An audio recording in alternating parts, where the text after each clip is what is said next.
Welcome to the Church and Culture Podcast, a weekly discussion with Dr. James Emery White on the latest trends happening in culture and where and how the church should respond.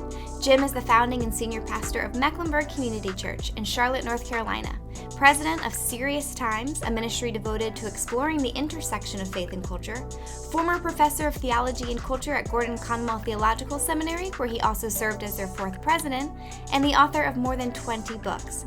I am your host, Alexis Dry, and I can't wait to dive into this week's conversation. Hey everybody, thanks for joining us. Now, for decades, the term postmodern, it's been used to define the cultural mood, I guess you could say, of Western society. It was a response to kind of the utopian ideals of modernism, and it's been characterized by a broad skepticism at previously accepted meta-narratives about reality and rationality and religion, in favor of a more relativistic or pluralistic perceptions of the human experience. Well, in case you haven't heard, postmodernism is dead, and according to scholars, it has been for years. And taking its place is the new era of metamodernism. Jim, what in the world is metamodernism? People are trying to probably figure out what postmodernism is. This is. Let me just kind of warn people. Make sure you're really caffeinated as we go through this, and I'll try to simplify it as much as possible, but it's a dense subject. I don't care how familiar you are with it. Let's go back and first understand a bit more about the term and idea postmodern, because that will help us really understand what metamodern or metamodernism is. The prefix post means after. So the term postmodern means and refers to the time after the modern era. Whether or not we are actually in such a time or were, more than just chronology, though, was at hand when the term was first introduced. It was introduced by Jean-Francois Lyotard in his book, The Postmodern Condition. There was a very keen and intuitive sense that something new was just beginning to take hold of our culture when people start searching for terms to describe it. The late theologian Stanley Grenz suggested that you could reflect on the difference between the original Star Trek and the contemporary offshoots like Star Trek: The Next Generation as a way of understanding the difference between modernism and postmodernism, the modern Enlightenment era. For example, you have the logical, emotionally disdaining Spock, the epitome of the Enlightenment man. He was replaced by the android Data, who wished for emotions, nothing more than emotions. The opposite of Spock, who fought that. And he realizes that his all-encompassing rationality leaves him incomplete and less than human. The captain's chair, used to be filled by the alpha male James T. Kirk. Now it's occupied by the thoughtful Jean-Luc Picard, who is the empathetic insights, seeks the empathetic insights of a female counselor long before he'll charge up the phaser banks. But the changes are deeper than just the makeup of those kind of characters, if you're familiar with them. And for example, just to keep playing with that, in the new world of the next generation, time is no longer simply linear. Appearance is not necessarily reality, and the rational is not always to be trusted. Most would agree that whatever happened, it wasn't so much the demise of modernity as much as its exhaustion. Just ran out of gas for culture. And a couple of things were present, and if you wanted to kind of like pick the marks. First was there was a changing view of reality. I'll never forget Walter Truett Anderson gave an illustration or kind of tongue-in-cheek about this. He said there's a story of three umpires having a beer after a baseball game. One says there's balls and there's strikes, and I call them the way they are. The second one said, well, there's balls and there's strikes, and I call them the way I see them. And then the third says there's balls and there's strikes, and they ain't nothing until I call them. The third ump is postmodernism. The third ump has that radical perspectivalism, to use a big word, that epitomizes the postmodern shift away from the modern. Then there was not just a changing view of reality, there was a changing view of truth. Lyotard defined postmodernism as the incredulity toward any meta-narrative. Translation, skepticism toward any story that claims to be the story. According to Lyotard, the main meta-narratives of the modern world was the Enlightenment contention that science is the savior of the human condition. All of language and culture took second place to the pronouncements and the grand vision of science. Science was the meta-narrative. Science was the defining story. The one thing that was real, the one thing that was true, the one thing that could be trusted. Superstitious beliefs and those things related to, say, myth and religion just swept away by the modern mind. But the growing sense was, as the postmodern feelings took place, or what we're calling postmodern feelings, was that the scientific story did not tell all there was to the tale. No story does. In fact, talk about a worldview just kind of got lost amid the sense that the very idea of a worldview is bankrupt, because there's no single view believed to be able to speak to the entire world. The postmodern tendency is to embrace the narrative of particular peoples, to celebrate the diversity and plurality of the world without an attempt to discover a single grand scheme into which all of the stories seem to fit. Okay, that's postmodernism. And a bit about modernism, okay? So now that we've moved, so what is metamodernism? Metamodernism is a reaction to postmodernism, as postmodernism was a reaction to modernism. It's particularly present among the younger generations, particularly the youngest. Gen Z is almost the epitome of it, but it's beginning to affect all kinds of thinking across all kinds of ages. Real quick, for a good accessible introduction, there was a recent article that did a good job in Christianity Today by Benjamin Vincent. We'll link to that in the notes.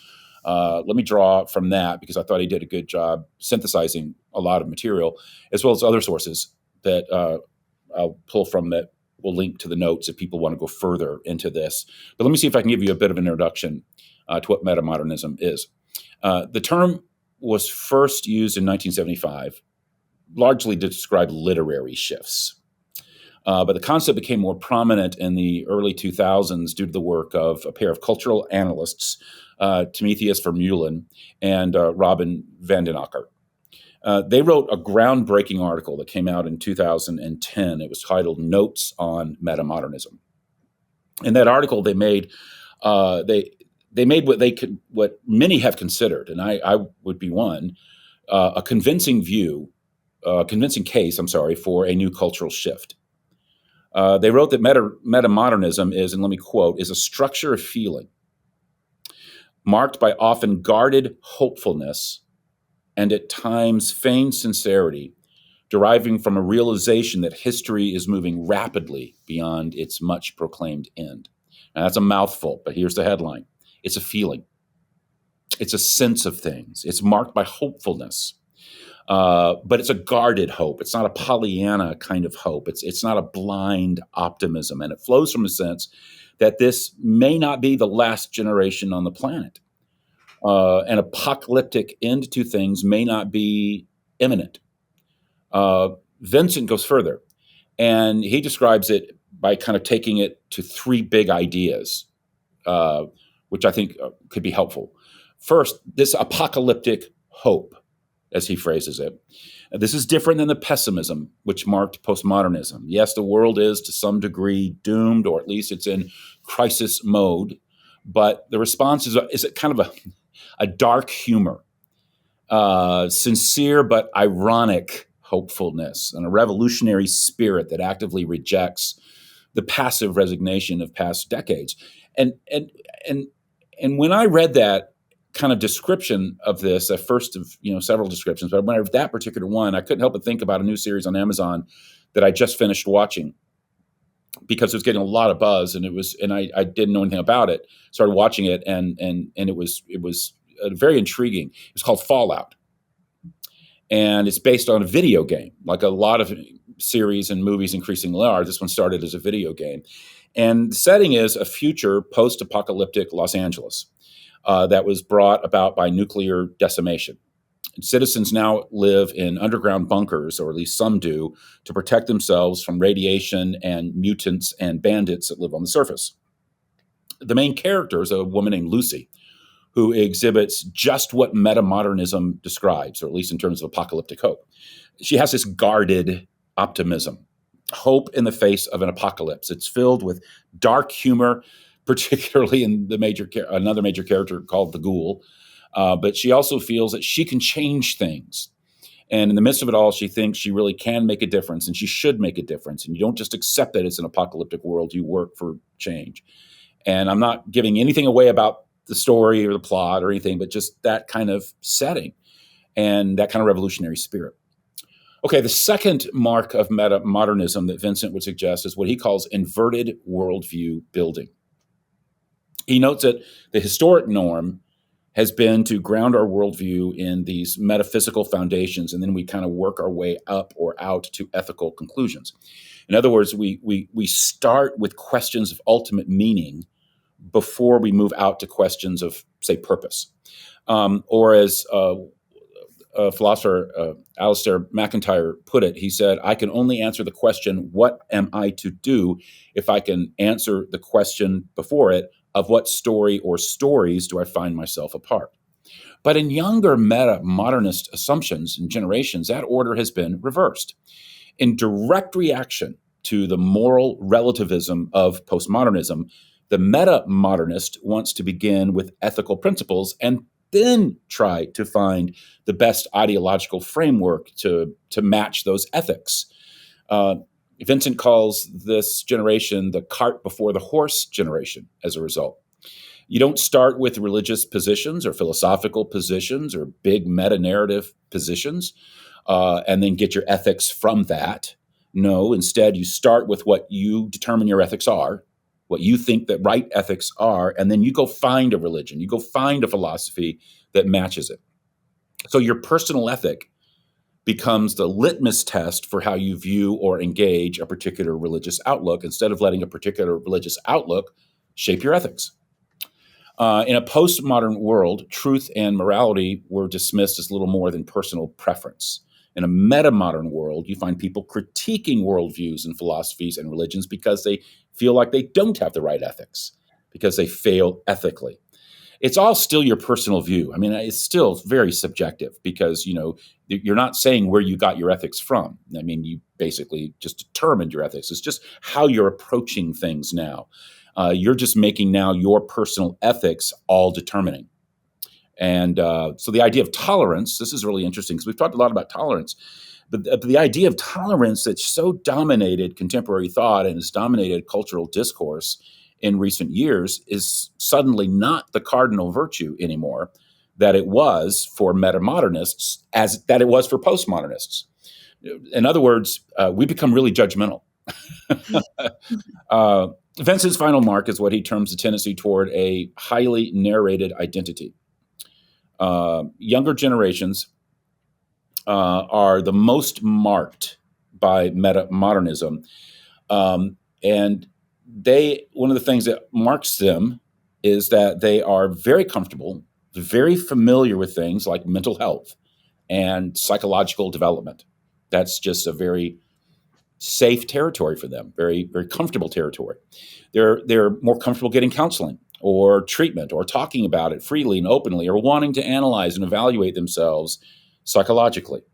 There's just no stigma whatsoever attached to that for them, that there had been for previous generations. But it's a self-generated kind of thing. I mean, just like you can Google anything, they're Googling themselves and trying to find out who they are by Googling themselves. And they're Googling their own mental and psychological makeup and how to understand their mental and psychological makeup and how to treat their mental and psychological makeup. So there's all this self-diagnosis going on, which, as Vincent notes, can create this over-narration of your identity under the guise of bettering your mental health. In other words, you self-diagnose and you identify with your self-diagnosis, and then you overanalyze your own story to explain, justify, or solve your problems. Okay, that was a lot, but those are some of the dynamics, some of the issues when we use this term metamodernism. Yeah, no, that was so helpful. Now, I want to go back to postmodernism a moment, because some will point to some of the historical events of, let's say, World War II, or the Korean War, the Vietnam War, the Cold War, the Civil Rights Movement, and so on, and kind of pointing to them as events that led much of Western society to question kind of the traditionally accepted powers of society and the truth claims associated with them, and this, again, this kind of modernistic utopian idealism of humanity. And then reaction to that, kind of opting instead to elevate those who were previously marginalized by society and to give power of choice back to kind of the everyday person. Instead of passively accepting kind of the truth claims of modernity, postmodernism pushed back and elevated one's personal autonomy to make decisions and decide what is true. I say all of that because my question is, what has birthed metamodernism? You just touched on that a little bit, but I'm kind of asking, like, what historical or cultural events have demanded that we leave postmodernism behind? There's several that we could explore, like, the ethical bankruptcy of our culture that preceded it, that made them want to start with ethics. But let me pick. But here's what first comes to mind, and just one historical reality or contextual reality that shaped them. One of the marks of metamodernism, as we've talked about, is apocalyptic hope. It's an odd combination. Apocalyptic hope. Yes, the world is to some degree doomed, or at least in crisis mode, but the response is not despair, but more of a dark humor. This sincere but almost ironic hopefulness, a revolutionary spirit that actively rejects the passive resignation of previous decades. It just kind of went, well, what can you do? So what is behind that? Well, while millennials were raised during the boom times and relative peace of the 1990s, only to see their picture-perfect world dashed by 9/11 and two economic crashes in 2000 and in 2008, Generation Z has never known anything else, ever. They've had their eyes open to the harsh realities of the modern world from day one. They've never known anything other than the era of the war on terror, great recessions, and this is reflected in even just like the movies that they've made popular. There's a real pattern to what they have elevated and made successful. Generation Z has been marked by chaos, uncertainty, volatility.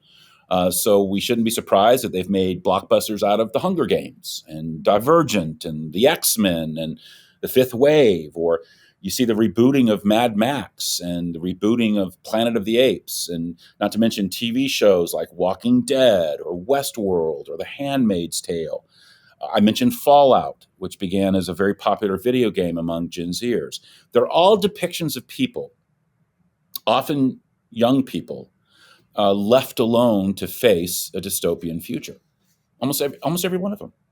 So when news breaks of the latest terrorist attack or crisis, whatever that might be, or how horrific, what you find among younger generations, at least that I interact with, is they're shocked, but they're not surprised. There's a difference. And the difference is that while they can still be shocked when these things happened, they're not surprised when it happens, because life for them has always been like that. This has led to a strong sense of independence and a very robust entrepreneurial spirit. But their goal is not simply economic security. They're marked by a very strong sense of wanting to make a difference and thinking that they can and that they should. Somebody has to. No other generation's doing anything about this, so we have to be the one that does it. They want to be social entrepreneurs. That may explain why when MTV conducted a nationwide survey of teens after the year 2000 to see how they would identify themselves if they had the choice, like, okay, we're calling you Gen Z, but what would you call yourself? What do you want to be called?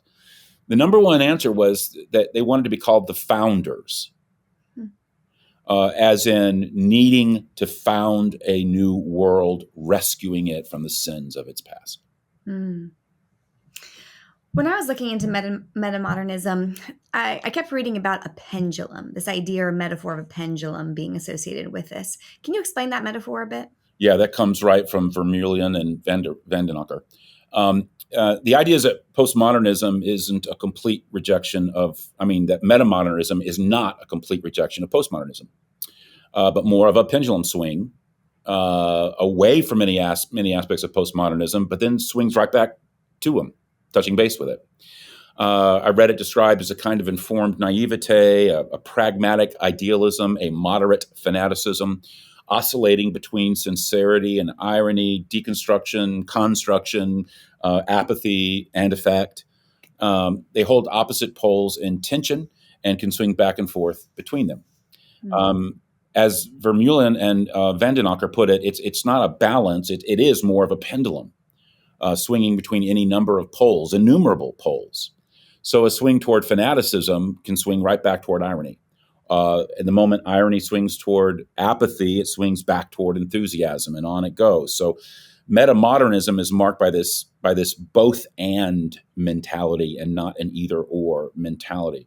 So it's the return of a modern position without forfeiting everything about the postmodern mindset, specifically swinging away from the seriousness of modernism to the more ironic stance of postmodernism.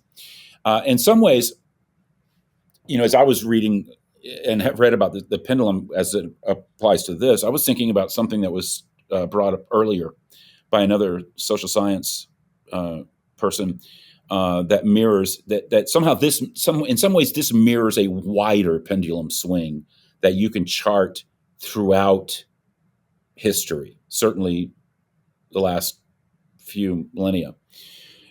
This idea was put forward by Harvard University's the founder of their Department of Sociology, a guy named Tiram Sorokin, who argued that the pendulum of civilization swings in one of two directions. It swings toward the ideational or the sensate. What he means by that is ideational cultures are cultures that are ascetic in nature, and they focus on the transformation of someone's inner life. Sensate cultures, on the other hand, are materialistic, and they're based on the improvement and modification of the outer world. So the ideational civilization is more theological, it's more spiritual, and the sensate world is more rational and it's more scientific. Sorokin contended that the classical ideational period was the Middle Ages, the medieval.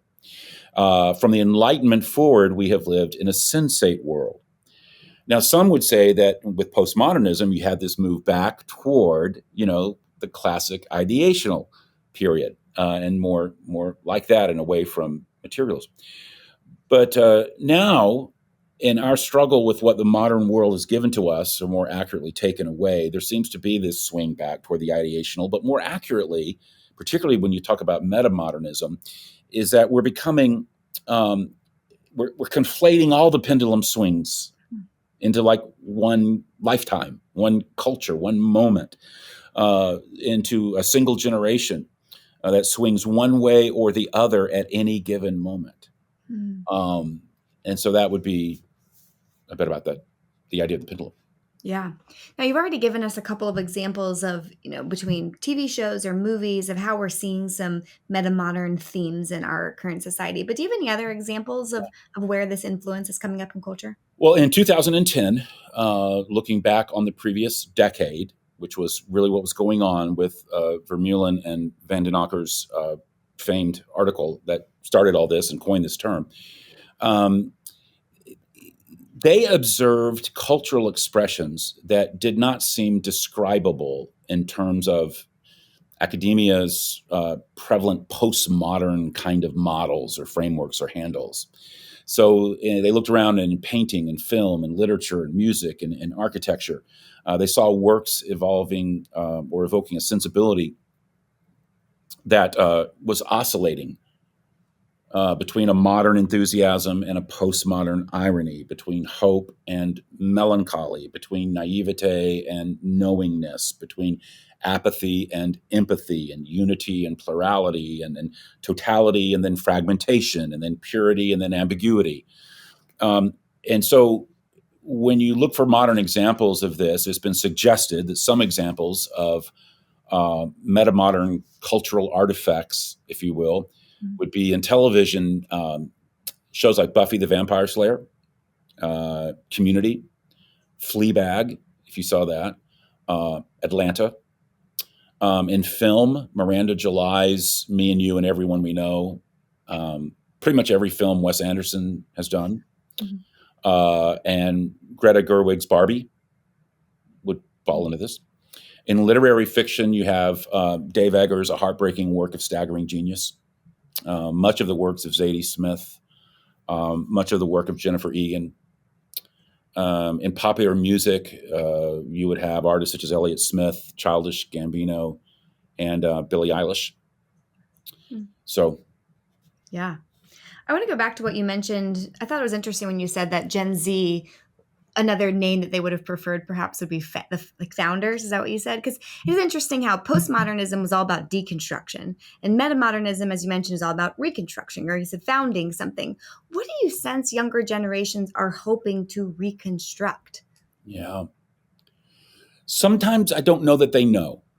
They just know that it's broken and it needs to be fixed. And they have an idea of what needs to, they're very clear about what needs to be fixed.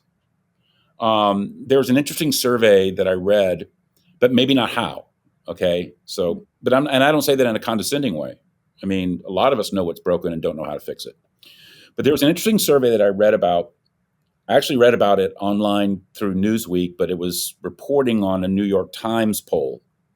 We'll link to all that in the show notes. We'll separate that out and dig it out. But it was about the upcoming presidential election. It focused on Generation Z and what they wanted and what they hoped for and where they wanted change. And they want the next president, whoever it is, to fundamentally change America. I mean, no holds barred. Specifically, they want leadership that empowers, speaks, and acts with compassion, promotes action on equity, diversity, inclusion, and on climate change. And just like we've talked about in terms of the mood of metamodernism, they are not looking for a leader to tell them what's good for them. They already have very specific ideas about what's good for them. They know what the change they want. So they're looking for a leader that will reflect their ethics, their agenda, what they want.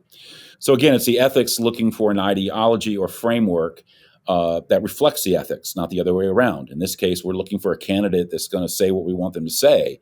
And I'm not wanting a candidate to tell me how to think or to convince me.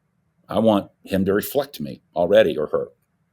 So they're looking for a leader who will disrupt the country when it comes to issues of inequality and climate change, which they feel will require systemic and fundamental change.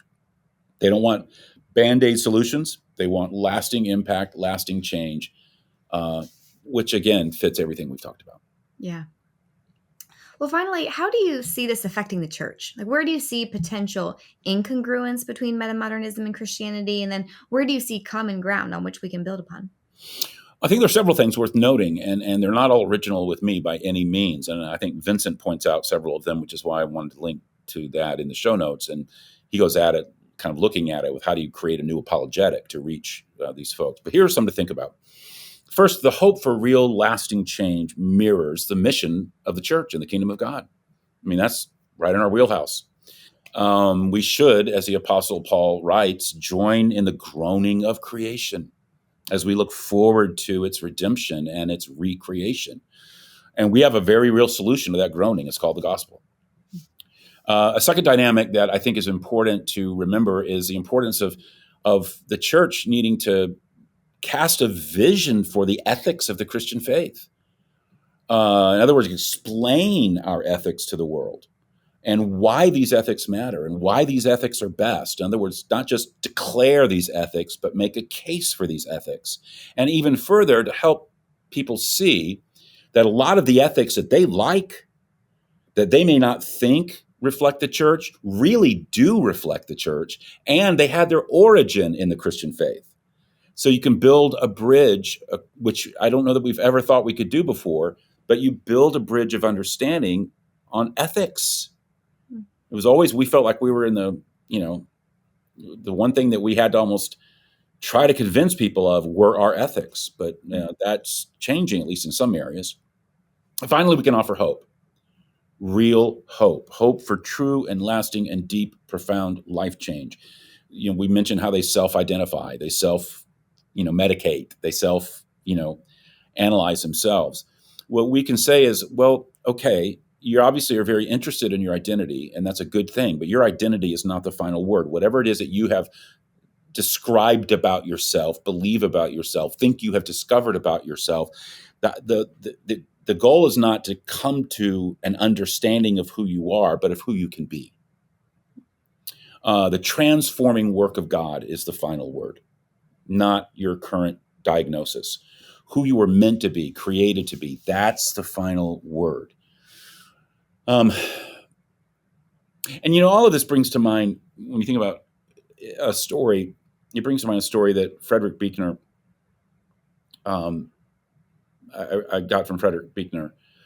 He tells of a boy of 12 or 13 who, in a fit of just crazy anger and depression, got hold of a gun and shot and killed his father. And when the authorities asked the boy why he had done it, he said it was because he couldn't stand his father, because his father demanded too much of him. He was always after him because he hated his father. Later, after he had been placed in a house of detention, a guard was walking down the corridor late one night and heard the boy sobbing in his room. And he was sobbing something out. He was saying something. And he stopped outside the door to listen. And the words that he heard the boy sobbing out over and over in the dark was, "I want my father. I want my father." And Buechner observes that the story of the boy is something of a parable of our modern world. We've killed off our father, and we now feel the emptiness that it brings. I think that's what we're still wrestling with as a culture. Modernism killed off the father. Postmodernism tried to fill the void, sobbing in the dark. Metamodernism is trying to figure out can you sob in the dark and still hope that there's a God? Mm. I may be reading too much, but I think that at the very least, we can certainly bring the Father back into their life. I love the way that you put that. Oh, thank you. This has been definitely, as you said, a more caffeine required type of conversation, but also so helpful, I think, in just kind of giving us I guess it's too late to say a head start since metamodernism is already here apparently, but more of an understanding of what's here and what's coming and how to think Christianly about that and plan for it. So thank you. Thank you guys for listening. We'll catch you next week.